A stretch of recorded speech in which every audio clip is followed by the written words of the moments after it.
பார்க்க போகிறோம். Tips number 3ல என்ன பார்க்க போகிறோம்னு பார்த்தீங்கன்னா, இந்த மாதிரி காலியான வத்தி பெட்டிகளை எப்படி ரீயூஸ் பண்ணுறதுன்னு பார்க்கலாங்க. ஸோ இந்த வத்தி பெட்டிகளை வந்து நான் ஒரு 3 வத்தி பெட்டி எடுத்து வச்சிருக்கேன். இந்த 3 வத்தி பெட்டிகளையும் நம்ம அழகாக இந்த மாதிரி ஃபெவிகால் அப்ளை பண்ணிவிட்டு ஒன்று மேலே ஒன்று வந்து ஒட்டி விட்டுடலாங்க ஃப்ரெண்ட்ஸ். ஸோ ஃபெவிகால் அப்ளை பண்ணாவே போதும், சூப்பராக வந்து ஒட்டிக்கோங்க.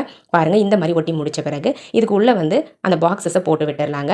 அழகாக இந்த மாதிரி இன்செர்ட் பண்ணி விட்டுட்டு இதுக்கு மேலே வந்து கவர் பண்ணுறதுக்காக நான் வந்து கலர் பேப்பர் எடுத்திருக்கேன். இந்த க்ரீன் கலர் பேப்பரை அழகாக அந்த பாக்ஸுக்கு ஏற்ற மாதிரி மெஷர் பண்ணி கட் பண்ணி எடுத்துக்கோங்க ஃப்ரெண்ட்ஸ். கட் பண்ணி எடுத்துகிட்டு இந்த கலர் பேப்பரை இந்த பாக்ஸ் 3 பாக்ஸையும் சுற்றி வந்து பார்த்தீங்கன்னா நம்ம ஃபெவிகால் அப்ளை பண்ணி ஒட்டி எடுத்துக்கலாங்க ஃப்ரெண்ட்ஸ். இந்த மாதிரி கலர் பேப்பர் ஒட்டி எடுத்துட்டோம் அப்படின்னா நம்மளுக்கு இதுக்குள்ளே இந்த மாதிரி வத்திப்பட்டி தான் யூஸ் பண்ணியிருக்கோம் அப்படின்றது வெளியே இருந்து பார்க்கும்போது தெரியவே தெரியாது. ஒரு க்யூட்டான பாக்ஸ் மாதிரி இருக்குங்க. பாருங்கள், நான் 4 பக்கமும் ஒட்டி முடிச்சிட்டேன்.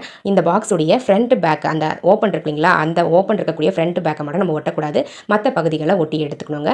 எக்ஸ்ட்ராஸ் இந்த மாதிரி கலர் பேப்பர்ஸ் ஏதாச்சும் இருந்துச்சு அப்படின்னா அதெல்லாம் கட் பண்ணி ரிமூவ் பண்ணிவிடுங்க. அவ்வளோதாங்க ஃப்ரெண்ட்ஸ், நம்மளுடைய சூப்பரான ஆர்கனைசர் ரெடி ஆகிடுச்சு. இந்த ஆர்கனைசரை நம்ம எங்கே வேணாலும் ஹேண்ட் பேக்கில் வச்சு எடுத்துகிட்டு போகலாம், பர்ஸில் கூட வச்சுக்கலாங்க. ரொம்பவே கம்ஃபர்டபுளாக இருக்கிறதால, குட்டியாக இருக்கிறதால உங்களுடைய திங்ஸ் எல்லாத்தையுமே அழகாக இதில் போட்டுக்கலாம். இந்த மாதிரி சேஃப்டி பின், ரப்பர் பேண்ட்ஸ், அதுக்கப்புறம் இயர்ரிங்ஸு, பொட்டு, விபூதி, குங்குமம், இந்த மாதிரி உங்களுக்கு எந்த பொருட்கள் அடிக்கடி தேவைப்படுதோ அந்த பொருட்களை இதில் போட்டு நம்ம ஹேண்ட் பேக்கில் வச்சுக்கிட்டோம் அப்படின்னா நம்ம டக்குன்னு எடுத்து யூஸ் பண்ணிக்கலாம். ரொம்பவே கம்ஃபர்டபுளாக இருக்கும், பார்க்கவும் ரொம்ப நீட்டாக அழகாக இருக்குங்க. பாருங்கள் எந்த அளவுக்கு கம்ஃபர்டபுளாக இருக்குது. பொருட்களையும் இந்த மாதிரி ஸ்ப்ளிட் பண்ணி நம்ம இதை ஸ்டோர் பண்ணி வச்சுக்கலாம். இந்த மாதிரி ஸ்ப்ளிட் பண்ணி ஸ்டோர் பண்ணி வைக்கிறதால நம்ம எந்த பொருள் தேவைப்படுதோ அந்த பொருளை சட்டுன்னு எடுக்க முடியுங்க. பாருங்கள் எவ்வளோ க்யூட்டாக இருக்குது. பிடிச்சிருந்தா வீடியோக்கு ஒரு லைக் தட்டி விட்டுருங்க.